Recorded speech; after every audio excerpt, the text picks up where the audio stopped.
നമസ്കാരം. ഇന്ന് വിശുദ്ധ ബൈബിളിലെ ജന്തുജാലങ്ങളിൽ കുതിര എന്ന ജീവിയാണ് പരിചയപ്പെടുത്തുന്നത്.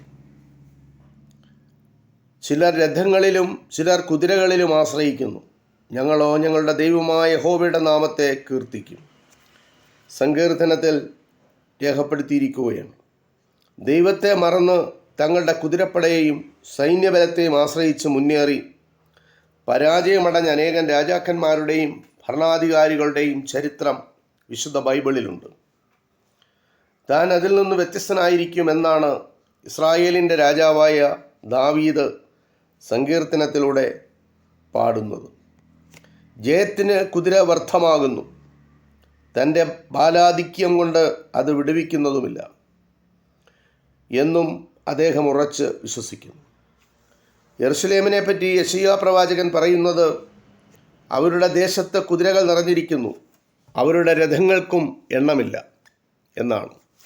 അതിൻ്റെ തുടർച്ചയായി പ്രവാചകൻ പറയുന്നത്, ഇസ്രായേലിൻ്റെ പരിശുദ്ധങ്കലേക്ക് നോക്കുകയോ യഹോവയെ അന്വേഷിക്കുകയോ ചെയ്യാതെ സഹായത്തിനായി മിസ്രൈമിൽ ചെന്ന് കുതിരകളിൽ മനസ്സൂന്നി രഥം അനവധിയുള്ളതുകൊണ്ട് അതിലും കുതിരച്ചേവകർ മഹാബലവാന്മാരായതുകൊണ്ട് അവരിലും ആശ്രയിക്കുന്നവർക്ക് അയ്യോ കഷ്ടം എന്നാണ്.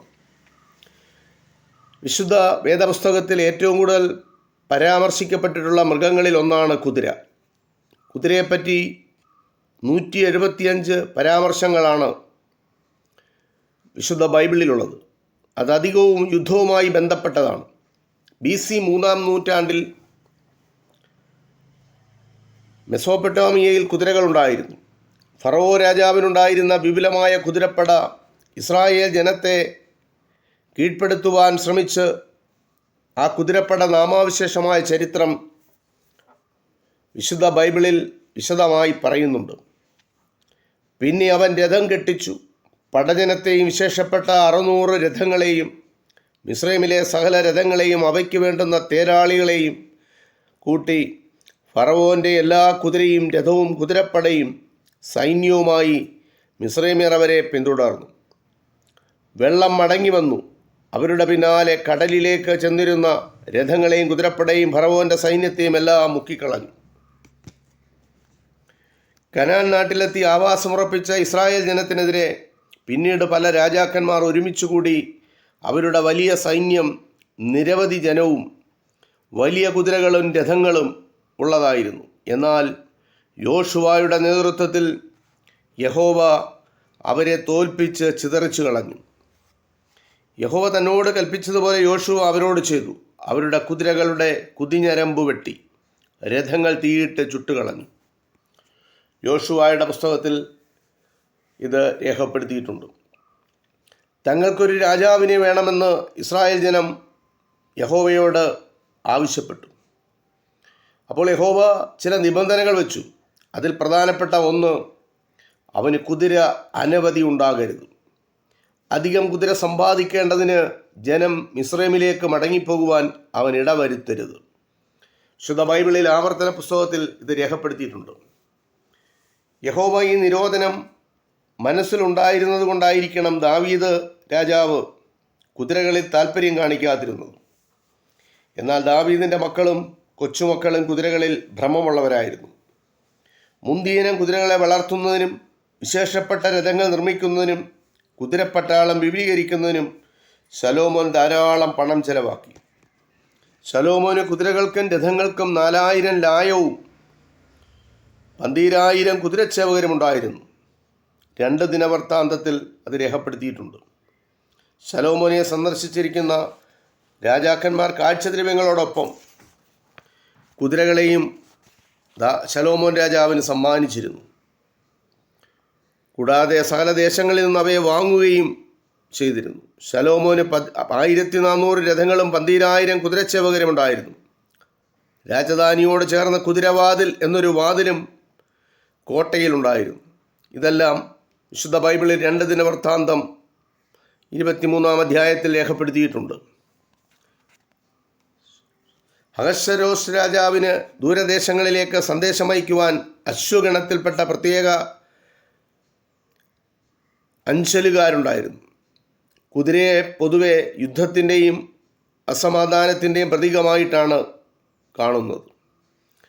സമാധാന പ്രഭുവായിരുന്ന യേശുതമ്പുരാൻ തൻ്റെ യെരൂശലേം പ്രവേശനത്തിന് ജയശാലിയായി എഴുന്നള്ളുന്നത് കഴുതയുടെ പുറത്തായിരിക്കും എന്ന് പ്രവചിച്ചതിനു ശേഷം സഖറിയാ പ്രവാചകൻ പ്രത്യേകം എടുത്തു പറഞ്ഞിരിക്കുന്നത് എഫ്രയീമിൽ നിന്ന് രഥത്തെയും യെരൂശലേമിൽ നിന്ന് കുതിരയെയും ഛേദിച്ചു കളയും എന്നാണ്. കുതിരയുടെ പ്രത്യേകതകളെക്കുറിച്ച് മനോഹരമായൊരു വർണ്ണന ഒരു ഗദ്യ കവിത പോലെ ഇയ്യോബിൻ്റെ പുസ്തകത്തിൽ കാണുന്നുണ്ട്. കുതിരയുടെ ശക്തി, കുഞ്ചിരോമം, പ്രതാപം, വീര്യം, ധൈര്യം, ആവേശം, ഗ്രാഹ്യ പാടവം ഇവയൊക്കെ ഇയ്യോബിൻ്റെ പുസ്തകത്തിൽ നല്ല രീതിയിൽ പ്രതിപാദിച്ചിട്ടുണ്ട്. അധികം യുദ്ധവർണ്ണനകളില്ലാത്തതിനാലാകണം പുതിയ നിയമത്തിൽ കുതിരയെപ്പറ്റി കുറച്ച് പരാമർശങ്ങളേ ഉള്ളൂ. തടവുകാരനായിരുന്ന പൗലോസിനെ സുരക്ഷിതനായി ഫെലിക്സിൻ്റെ അടുക്കൽ വിസ്തരിക്കുന്നതിനായി എത്തിക്കുന്നതിന് സഹസ്രാധിപൻ ഒരുക്കിയത് 200 കാലാളെയും 70 കുതിരച്ചേവകരെയും 200 കുന്തക്കാരെയുമായിരുന്നു. ഇത് അപ്പോസ്തല പ്രവർത്തികളിൽ രേഖപ്പെടുത്തിയിട്ടുണ്ട്. ഉപദേഷ്ടാക്കന്മാർ തങ്ങളുടെ വാക്കിൽ തെറ്റിപ്പോകാതിരിക്കാൻ പ്രത്യേകം ശ്രദ്ധ വയ്ക്കണമെന്ന് യാക്കോബ് ശ്ലീഹ ഓർമ്മിപ്പിക്കുന്നു.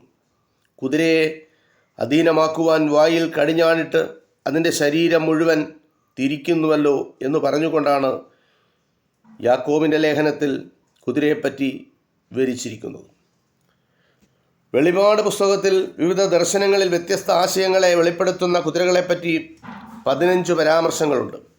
വെള്ള, കറുപ്പ്, ചുമപ്പ്, മഞ്ഞ എന്നീ നിറങ്ങളുള്ള കുതിരകളും കുതിരയുടെ ചമയവും ശബ്ദവുമുള്ള വിചിത്ര ജീവികളും ആ ദർശനത്തിൽ കാണപ്പെടുന്നു.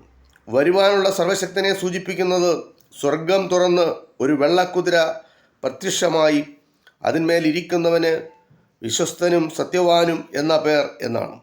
സ്വർഗത്തിലെ സൈന്യം നിർമ്മലവും ശുഭ്രവുമായ വിശേഷ വസ്ത്രം ധരിച്ച് വെള്ള കുതിരപ്പുറത്ത് കയറി അവനെ അനുഗമിച്ചു. കുതിരപ്പുറത്തിരിക്കുന്നവനോടും അവൻ്റെ സൈന്യത്തോടും യുദ്ധം ചെയ്യുവാൻ വന്ന സകലരും പരാജയപ്പെട്ട് നശിച്ചുപോയി.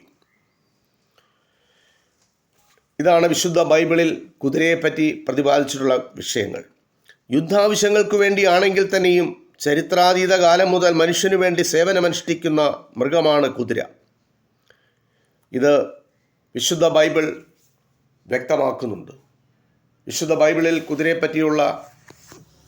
കുതിരയെപ്പറ്റി പ്രതിപാദിച്ചിരിക്കുന്ന ചില വിവരങ്ങൾ നിങ്ങളുമായി പങ്കുവച്ചു. ഇത് ഇത്രമാത്രം. നന്ദി, നമസ്കാരം.